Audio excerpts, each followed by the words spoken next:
bonsoir à tous pour l'épisode 18 de la review de Bleach, de la partie 2 de cette guerre sanglante. Donc un épisode sans doute cool, même s'il y a du moins bien. Alors, déjà les Vizards, vous puez la merde, mais d'une force. Hein. Shinji qui monte son Bankai contre des randoms et qui se fait éclater. T'as Kensei qui a déjà montré son Bankai mais que on fait pas le figure et qui se fait casser la gueule, il faut le dire. Et Love c'est celui que j'attendais le plus. Quand il monte son Bankai, je me disais tiens, enfin un Vizard qui va en valoir le coup. Mais non, ils se font acte. Les Vizards se font pas du tout respecter. Donc, bon. Donc, les Vizards se font acte par Mighty Mask, comme je l'appelle, le catcheur.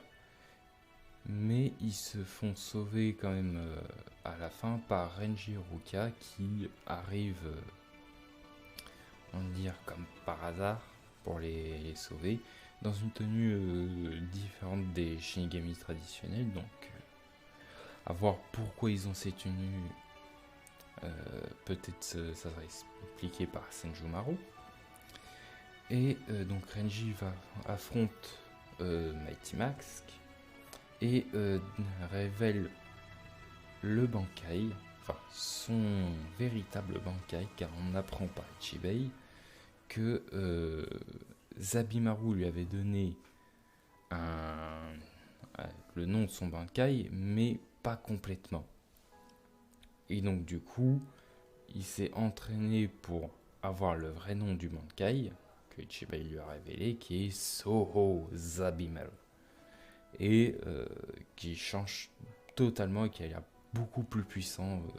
D'ailleurs, on peut le voir dans son combat qu'il a désintégré. Donc ça voilà. On apprend aussi, d'ailleurs Mayuri excellent, hein, qu'il reste 30%, il me semble, ouais. C'est 30% des Shinigami qui restent au combat. Soifon il est blessé, enfin la capitaine Soifon est blessée. Toshiro, ils ont plus sa pression spirituelle. Zaraki c'est pareil.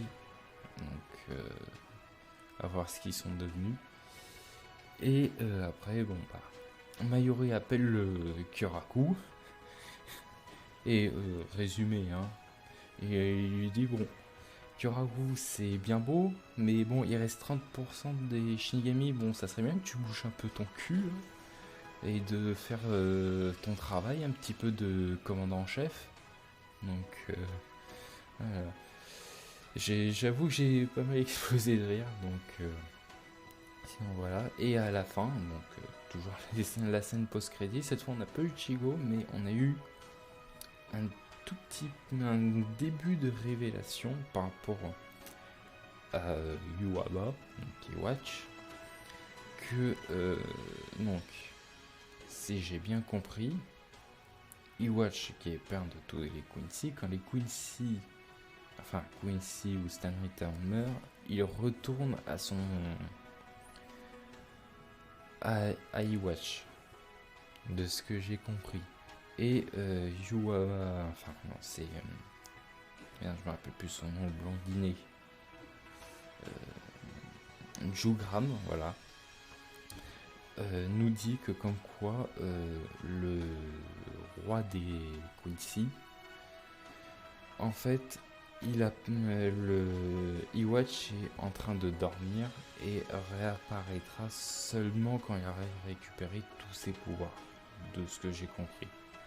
Donc ce qui fait que, en gros, quand Iwatch dort, il est présent, mais quand il se réveille, il n'est pas présent. Donc voilà. Sur ce, je vous laisse.